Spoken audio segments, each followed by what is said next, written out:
20h, vous regardez la télévision Futur Média. Madame, monsieur, bonsoir. C'est un plaisir d'être avec vous. Voici tout de suite les titres de cette édition. L'actualité de ce dimanche 27 mars, marquée par ce drame dans la commune de Keur-Biram où une dalle s'est effondrée sur une centaine d'élèves. Le bilan fait état de 52 enfants blessés, dont 9 sont actuellement dans un état grave. En début de journal, nous ferons le point avec notre correspondant dans la région de Kaffrine. Meurtre de l'étudiante Seynabouka Diallo à Saint-Louis. Les étudiants de l'université Gaston Berger décrètent une journée noire et 24 heures sans ticket. En assemblée générale d'urgence, la coordination des étudiants de Saint-Louis exige que justice soit rendue suite à l'assassinat de leurs camarades.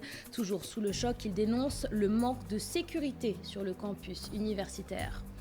Le candidat à l'élection présidentielle en France, Éric Zemmour, s'attire les foudres de l'ambassade du Sénégal après des propos jugés racistes et qualifiant les Sénégalais de trafiquants de stupéfiants.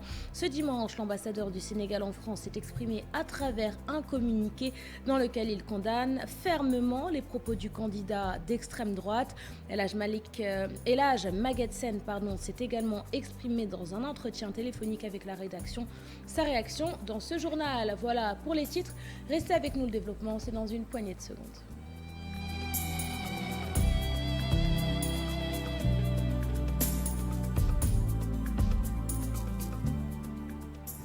Bienvenue à tous et merci de vous informer sur la télévision Futur Média. 52 élèves blessés, dont 9 dans un état grave avec des fractures et des traumatismes crâniens. C'est le bilan de l'effondrement d'une dalle dans un établissement scolaire situé dans la commune de Keur-Biram. Le bâtiment, une mosquée en état de délabrement avancé, a été transformé en salle de classe et accueillait une centaine d'élèves. Retour sur le drame avec notre correspondant dans la région de Kaffrine, Omar Ndiaye.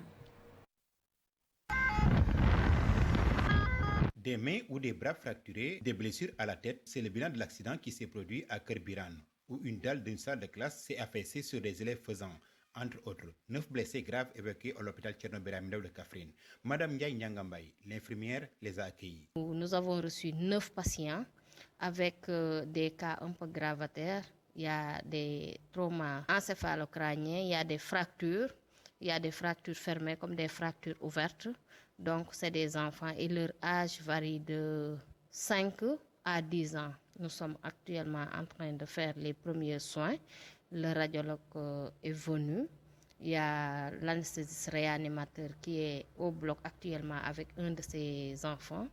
Il y a aussi les médecins qui sont au niveau de l'urgence et les paramédicaux, c'est-à-dire les infirmiers qui sont là, les assistants infirmiers. Ce sont 102 élèves qui étudient dans cet abri provisoire et 52 d'entre eux ont des blessures. Le maire demande à l'État de faire des efforts pour résorber les nombreux abris provisoires de la localité de Riloum. C'est une vieille mosquée qui a été transformée en salle de classe. C'est un bâtiment vétuste et c'est pourquoi il s'est écroulé sur les élèves. Il y a au moins 10 blessés graves. Parmi eux, les autres qui ont des blessures légères sont au poste de santé de Kersawele et de Mbelep. Il y avait 102 élèves dans la classe. Nous demandons de l'aide à l'État. Aucune perte en vie humaine, mais 9 blessés graves ont été recensés et évacués à l'hôpital Thierno Birahim Ndao de Kaffrine. Et une quarantaine soignés dans les postes de santé de Kersawele et de Mbelep, d'où la nécessité de diminuer les nombreux abris provisoires qui ne cessent de faire des dégâts. Meurtre de l'étudiante Seynabouka Diallo. Après avoir été portée disparue, le corps de la jeune fille a finalement été retrouvé hier samedi aux alentours de l'université Gaston Berger de Saint-Louis. Une découverte macabre qui a provoqué l'indignation des étudiants de l'université qui dénoncent un manque de sécurité sur le campus. En assemblée générale d'urgence, la coordination des étudiants de Saint-Louis a décrété une journée noire et 24 heures sans ticket. Dans leur communiqué, les étudiants exigent que la lumière soit faite sur les circonstances de la mort de leurs camarades. Reportage de notre correspondant Ousseynou Diop. Après la mort tragique de l'étudiante Seynabouka Diallo, la commission sociale de l'UGB a organisé symboliquement une nuit noire au campus social pour rendre hommage à la jeune étudiante violée puis assassinée, selon les résultats des premières enquêtes. Diallo, je pense que c'était un moment fort pour nous pour pouvoir lui rendre hommage. Un vibrant hommage même, qui a été vraiment difficile pour nous parce que de pouvoir avoir cette information que notre camarade Seynabou Diallo a disparu dans les circonstances. Les étudiants de l'université Gaston Berger de Saint-Louis veulent des informations claires sur les circonstances de la mort de Seynabou Diallo de l'UFRS2ATA. Ils disent attendre les résultats de l'autopsie et réclament fermement justice. Si nous attendons les résultats donc, pour pouvoir nous prononcer définitivement donc, sur la question, car c'est une situation qui a été vraiment tragique à connaître, tragique donc par rapport aux spéculations de tout ce qui est en train de se dire au niveau du campus. Mais je pense que seuls les résultats de l'autopsie pourront dire une chose qui sera concrète. Un premier plan d'action est déjà sur la table des autorités universitaires pour réclamer plus d'assistance et de sécurité. Ce lundi, une marche pacifique est prévue à Sanar sur la route nationale numéro 2. Les pensionnaires de l'UGB veulent inviter les autorités à une meilleure prise en charge de leur sécurité, aussi bien au campus qu'aux alentours de l'espace universitaire. Pour lundi, nous prévoyons de faire donc une marche pacifique donc, en ce sens pour pouvoir manifester aussi pour le droit des femmes, manifester aussi pour la sécurité donc, au niveau donc, du campus social. Les résultats de l'autopsie de l'étudiante Seynabou Diallo sont attendus dans les heures à venir. L'étudiante a été tuée et violée selon les premières informations de l'enquête. Mais seul le médecin légiste peut éclairer la lanterne des gens sur les circonstances de la mort de cette étudiante retrouvée morte aux environs du village de Ndiaoudoun. Il faut renvoyer tous les étrangers et tous les trafiquants. La plupart des trafiquants sont des Sénégalais clandestins et n'ont rien à faire ici. Ces mots, ce sont ceux d'Éric Zemmour, candidat à l'élection présidentielle qui se tiendra en France le 10 avril prochain. Dans un communiqué publié ce dimanche, le ministère des Affaires étrangères et des Sénégalais de l'extérieur a condamné les propos d'Éric Zemmour, des propos d'un racisme primaire incontestable relevant d'une stigmatisation injurieuse et portant gravement atteinte à l'honorabilité de toute une communauté. Toujours d'après le communiqué, ceci dénote un acharnement obsessionnel de M. Zemmour contre le Sénégal et sa communauté établie en France. Le Sénégal condamne avec la plus grande fermeté ces attaques irresponsables contre une communauté exemplaire pour son intégration et son respect des lois de la République française. La République du Sénégal engagera les actions idoines pour que M. Zemmour, récidiviste en la matière, répondent des propos dégradants tenus dans un contexte de campagne électorale, leur conférant un plus large écho. Un communiqué signé par l'ambassadeur du Sénégal en France, El Hadj Maguette Sène. Ce dimanche, l'ambassadeur a également accepté de s'exprimer au cours d'une conversation téléphonique avec Chérif Dia, l'ambassadeur du Sénégal en France, que je vous propose d'écouter. À travers ma voix, c'est les autorités sénégalaises qui réagissent et qui condamnent de manière ferme, de manière vigoureuse, les propos totalement irresponsables de M. Éric Zemmour, qui qualifie les Sénégalais de trafiquants. Ceci d'autant plus que M. Zemmour est coutumier des faits, c'est un récidiviste, parce qu'au mois de mai 2021, il avait tenu sur un plateau de télévision des propos similaires.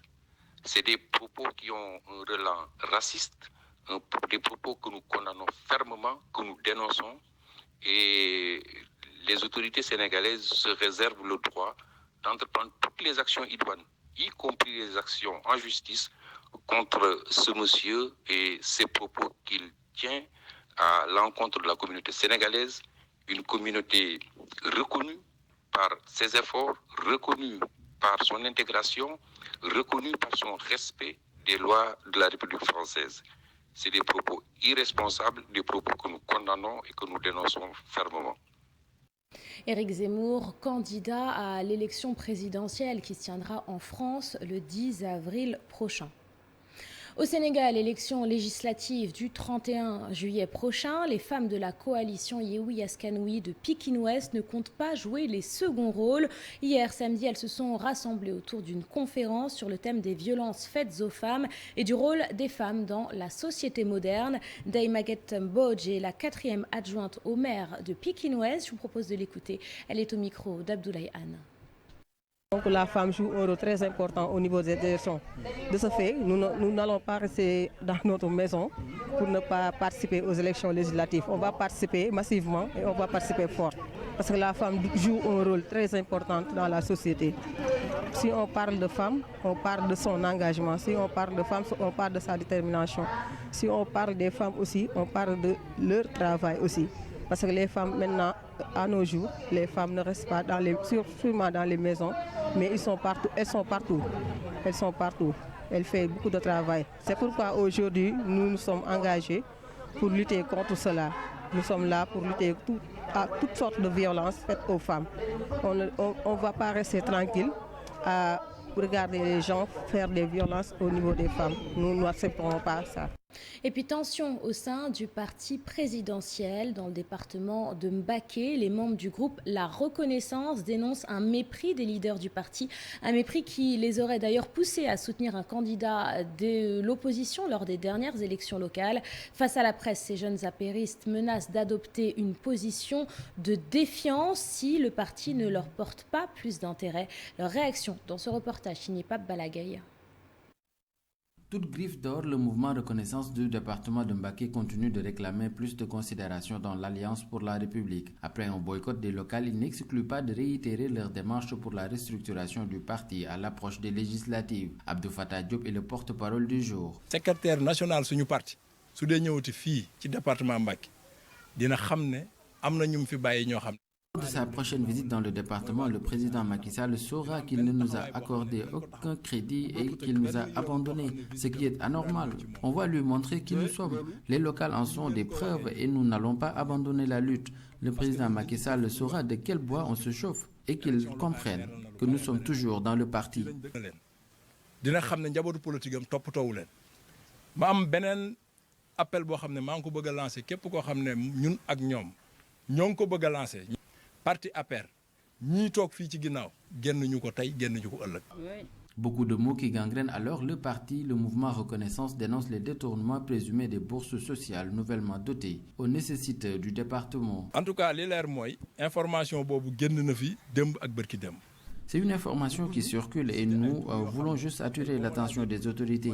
Des bourses sociales ne doivent pas être distribuées dans des zones comme Darou Khoudoss, entre autres, au détriment des nécessités.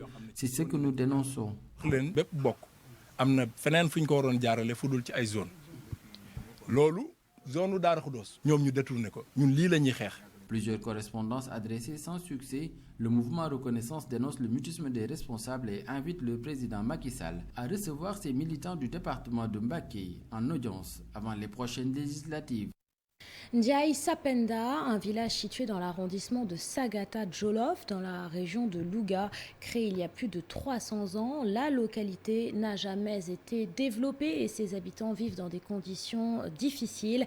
Absence de structures de santé, enclavement, manque d'eau pour cultiver les terres. Mamadou Moustapha Ndiaye a rencontré les habitants du village. Je vous propose de suivre son reportage. Ndiaye Sapenda, fondé en 1643, est situé dans la commune de Sagata Jolof. Dans ce village tricentenaire, on note un manque notoire d'infrastructures modernes. C'est un village historique qui a eu à être créé depuis les années 1600. Alors, par Sapenda Ndiaye, le village aussi a suivi un déplacement parce qu'il était à 2 km de Sagata, maintenant c'est 1 km 500. À Ndiaye Sapenda, 3 puits sont actuellement fermés faute de motopompe. Les femmes qui s'activent principalement dans le maraîchage interpellent les autorités. Nous avons 3 puits et un forage, mais le mètre cube est vendu à 400 francs. C'est trop cher. Pour faire le maraîchage, on est obligé d'utiliser ces puits qui sont devenus trop profonds et le travail est trop pénible. Donc, l'obligation, vraiment, nous avons besoin de motopompes. Ça devient une nécessité. Dans ce village, les femmes sont transportées à bord de charrettes pour se rendre au poste de santé le plus proche sur des pistes latéritiques. Les habitants de la localité réclament l'ouverture de la case de santé construite par la mairie depuis 2019. La case de santé, elle est là. Elle est construite depuis plusieurs années. Elle n'est pas du tout fonctionnelle. Pour se faire soigner, nous sommes obligés d'aller jusqu'à Sagata à pied ou à bord de charrette. Récemment, une femme a accouché en pleine route. Elle pouvait y laisser sa vie. À Ndiaye Sapenda, l'association Dego Takligé a à son actif plusieurs réalisations. L'adduction d'eau a un coût de 1 million de francs CFA pour accompagner toujours les villageois. Ndiaye Yew, Ndiaye Bâche. Ndiaye Yew consistait donc à donner chaque une femme donc un chèvre, voilà, un enclos. Une belle manière de contribuer au développement de leur village. Plus de 80 pasteurs issus d'une trentaine de pays ont répondu présents à l'invitation de l'Église de l'Assemblée de Dieu du Sénégal, une communauté religieuse créée en 1957. Pour ce rassemblement, le thème de discussion portait sur le statut de l'enfant africain. Retour sur l'événement avec Dissa Prera et Amadouba. Des fidèles en pleine concentration, en totale communion avec le Seigneur.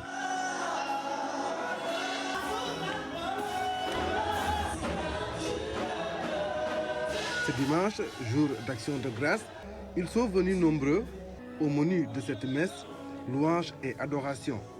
À la sortie, ce sont des fidèles revigorés par la parole de Dieu et c'est ainsi tous les dimanches à l'église de l'Assemblée de Dieu. Le culte du dimanche, c'est une occasion pour l'église ou pour moi de venir rendre grâce à Dieu. La Bible dit qu'avant même la création de ce monde, Dieu avait béni ce jour pour que nous puissions nous arrêter de faire tout ce qu'on fait et venir juste le bénir et lui rendre grâce pour tous ses bienfaits dans nos vies. Le culte du dimanche pour moi, c'est ma rencontre personnelle avec mon Seigneur. Parce que quand je suis au culte, je sens la présence du Seigneur en moi. Ce n'est pas seulement venir chanter, mais c'est venir aussi chercher la face de mon Dieu. Après le culte, nous sommes toujours, je vais dire, fortifiés, bénis. Je suis apaisé. Je sens la paix du Seigneur en moi. Je sens que ma prière a été exaucée. Une communauté religieuse peu connue au Sénégal qui pourtant y est présente depuis plus de 50 ans à l'église de l'Assemblée de Dieu.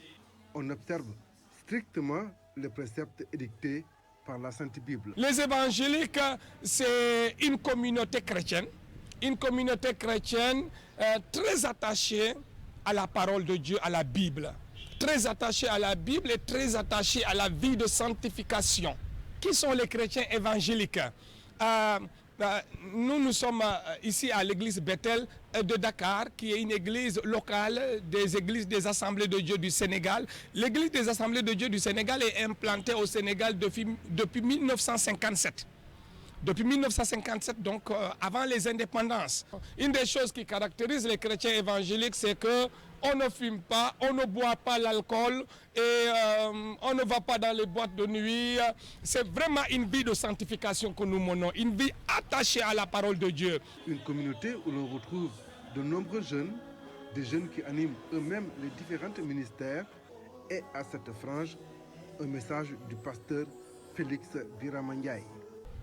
Un langage de respect à l'égard des aînés, à l'égard des pères, des mères, à l'égard des autorités, à l'égard de tous ceux qui sont élevés en dignité.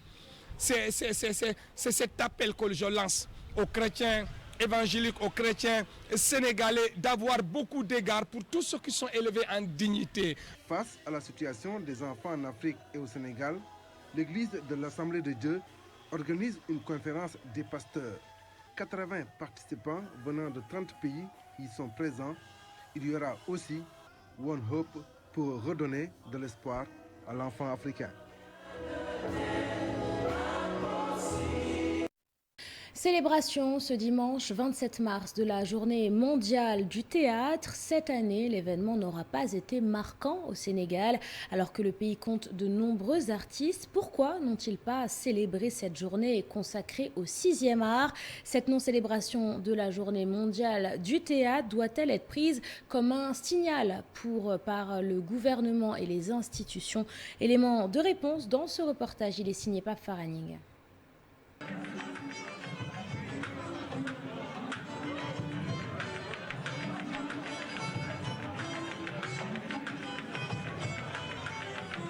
Des sonorités comme pour dire une exposition de peinture personnelle, c'est aussi une ambiance musicale jazzy, surtout lors du vernissage.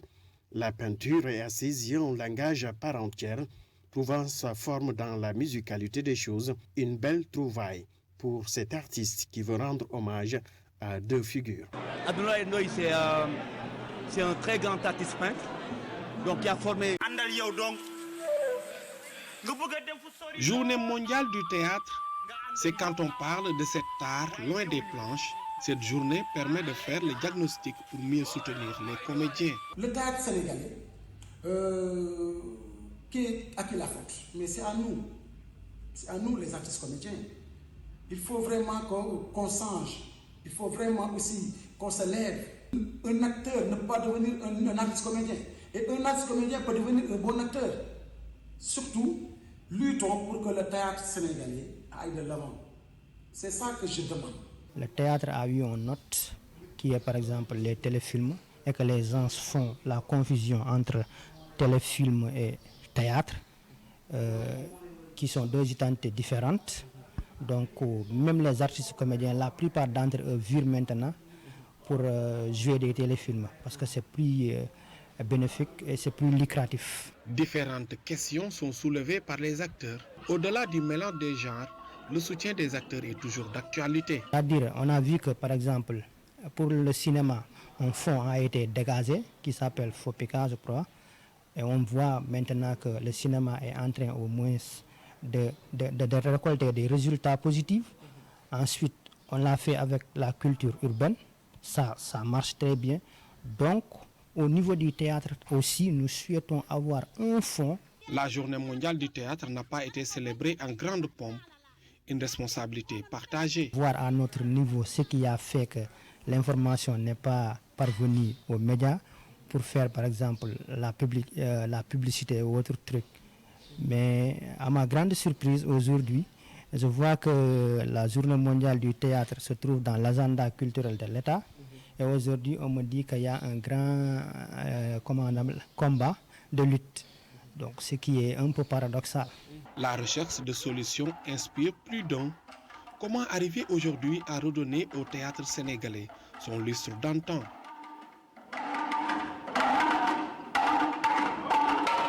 En sport, match retour pour les éliminatoires de la Coupe du Monde de football, alors que la rencontre se tiendra dans moins de 48 heures au nouveau stade Abdoulaye Wade de Diamniadio.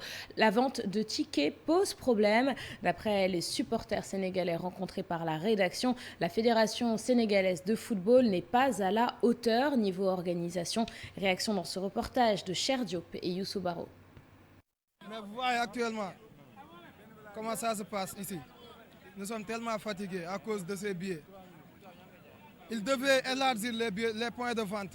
Ils devaient les élargir carrément pour que tout un chacun puisse avoir une billet et puisse rentrer au stade.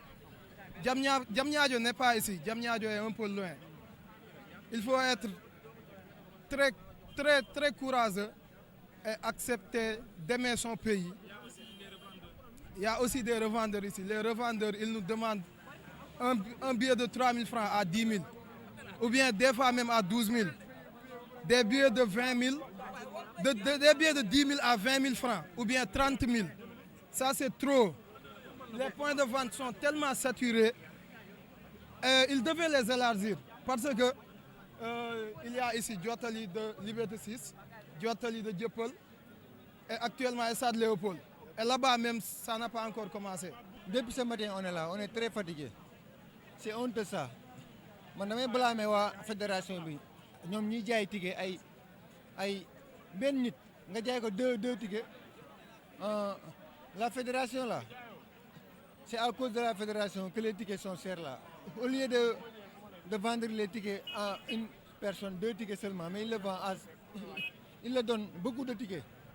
100 tickets, c'est trop pour une personne. Les revendeurs là, ils vendent le ticket. Le ticket de 3 000 là, ils le vendent à 10 000. Le ticket de 15 000, ils le vendent à 20 000. Il y a des VR qui sont ici depuis ce matin. Depuis ce matin, ça c'est très honteux. Moi je suis un petit là, je peux rester là-bas. Je peux rester ici pendant longtemps. Mais ce que je dis, la fédération, c'est à cause de la fédération. Les gens sont fatigués. Depuis ce matin, on n'a pas mangé là. Nous sommes là depuis ce matin pour acheter un ticket pour aller supporter nos Lions. Et on a trouvé que le guichet n'était pas encore ouvert. Nous avons quitté Yeumbeul, d'autres ont quitté Guédiawaye, Pikine et autres. Et nous sommes là depuis ce matin et rien du tout. Oui, c'est malheureux. Il y a les revendeurs qui revendent les tickets de 1 000 francs. Les tickets de 3 000 francs à 8 000 francs, les tickets de 10 000 francs et ils doublent les prix à 20 000 francs. Et c'est malheureux vraiment. l'organisation des billets, moi, ça fait une semaine que je suis en train de trouver un billet, mais je n'arrive pas. Là, vu que le monde qui est là, bon, est-ce que ce sera nécessaire même?